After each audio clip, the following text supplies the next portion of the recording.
चुना सुदामा ने दरिद्र होना। एक त्याग और भक्ति से भरी विलक्षण कथा।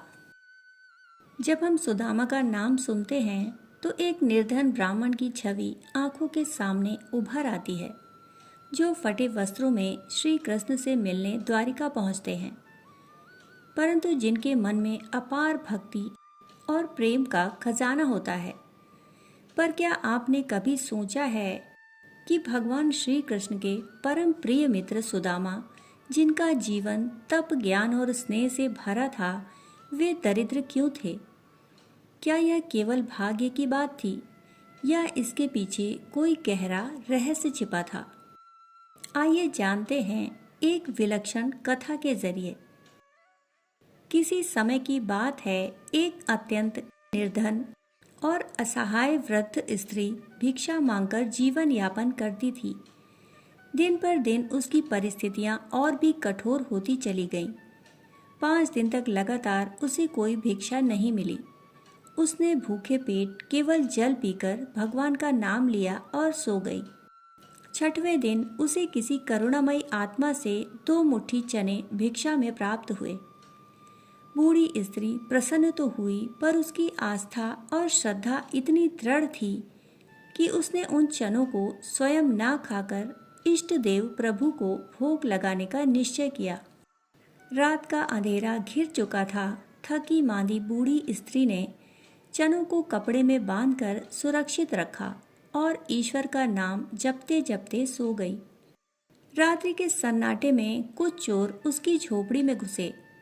उन्होंने कपड़े में बंधी चनों की पोटली को देखा और समझ लिया कि इसमें कोई अमूल्य वस्तु, शायद स्वर्ण मुद्राएं छिपी हैं। वे उसे लेकर चुपचाप निकल गए। बूढ़ी स्त्री जागी और उसने विलाप किया, हे प्रभु, मेरे भोग के चने भी मुझसे छीन लिए गए। गांव वाले दौड़े, चोरों के पीछे भागे। डर से चोर भागते हुए संदीपनी मुनि के आश्रम में पहुंच गए, जहां उन दिनों भगवान श्री कृष्ण और सुदामा शिक्षा प्राप्त कर रहे थे। गुरु माता ने आहट पाकर आवाज लगाई, कौन है? भयभीत चोर चने की पोटली वहीं छोड़कर भाग गए। उधर बूढ़ी स्त्री की व्यथा अपने चरम पर थी। उसने रोते हुए आकाश की ओर देखा और कहा, हे प्रभु, मेरे भोग के चने किसी और ने चुरा लिए।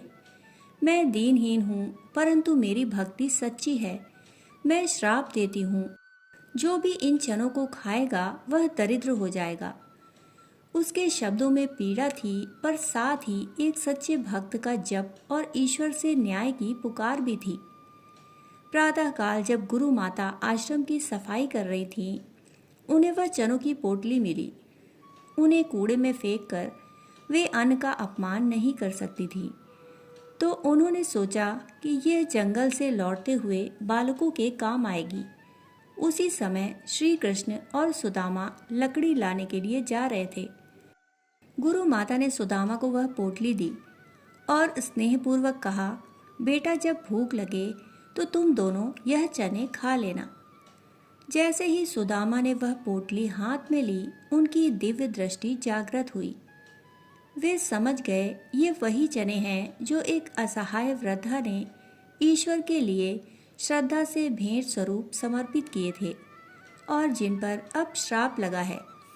सुदामा जन्म से ही ज्ञानी थे। उन्होंने मन ही मन विचार किया, गुरु माता ने कहा है कि ये चने दोनों मिलकर खाएं, पर यदि मैंने इन श्रापित चनों में से एक भी प्रभु श्री कृष्ण को दे दिया तो समस्त त्रिभुवन के स्वामी को दरिद्रता छू जाएगी।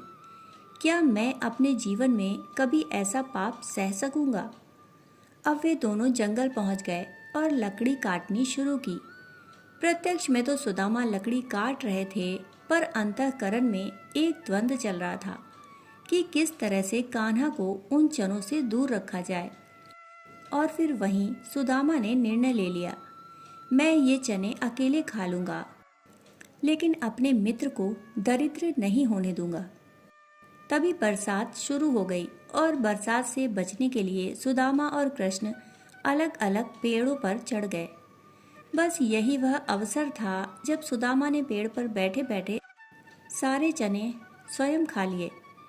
इस तरह श्रापित जनों के कारण सुदामा ने स्वयं दरिद्रता को चुन लिया, लेकिन उनके इस अद्भुत बलिदान से त्रिलोकीनाथ श्री कृष्ण का वैभव अक्षुण्ण रहा।